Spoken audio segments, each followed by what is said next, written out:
પૂજ્ય જલારામ બાપાની 226મી જન્મ જયંતિની ઉજવણીને લઈને સુપ્રસિદ્ધ યાત્રાધામ વીરપુર જલારામમાં તડામાર તૈયારી। 29 ઓક્ટોબરે પૂજ્ય જલારામ બાપાની 226મી જન્મ જયંતિની ભવ્યાતિ ભવ્ય ઉજવણી કરવામાં આવશે, જેને લઈ સ્થાનિકોએ વીરપુર ધામને રંગબેરંગી લાઇટોથી શણગાર્યું છે। જ્યાં ટુકડો ત્યાં હરી ઢુકડોનો જીવન મંત્ર બનાવનાર સંત શિરોમણી જલારામ બાપાના 206 વર્ષ પછી પણ સદાવ્રત અવિરત ચાલુ છે। વિશ્વનું એવું એકમાત્ર મંદિર કે જ્યાં છેલ્લા 25 વર્ષથી કોઈ પણ પ્રકારનું દાન સ્વીકારવામાં નથી આવી રહ્યું।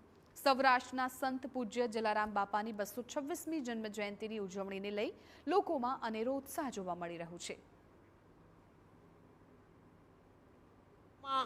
રંગબેરંગી લાઇટો, વીરપુરની તમામ હોટેલોમાં શણગાર, વીરપુરના ઘરે ઘરે રંગોળી, એ ઉપરાંત વીરપુરના ગ્રામજનોમાં અને એ ઉપરાંત લાખો ભાવિક દર્શનાર્થીઓમાં ઉત્સાહ અને ઉમંગથી અત્યારથી જ એની તડામાર તૈયારીઓ વીરપુરને આંગણે થઈ રહી છે।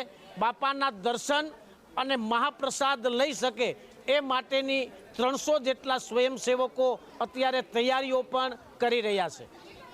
ની તમામ સુવિધા જળવાઈ રહે એના માટે આ કાર્યરત રહેશે સ્વયંસેવકો।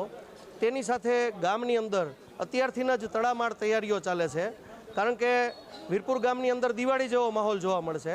દરેક ઘરે રંગોળી, તોરણ અને અલગ અલગ જગ્યાએ ફ્લોટ્સ બનાવવામાં આવશે અને ત્યાં પ્રસાદનું વિતરણ થશે। સવારે શોભાયાત્રાનું પણ આયોજન છે અને આ શોભાયાત્રા વીરપુરના મુખ્ય માર્ગો ઉપર થઈ અને દરેક ભાવિકોને એની અંદર પ્રસાદ મળી રહે તેની તૈયારીઓ અત્યારથી જ થઈ રહી છે।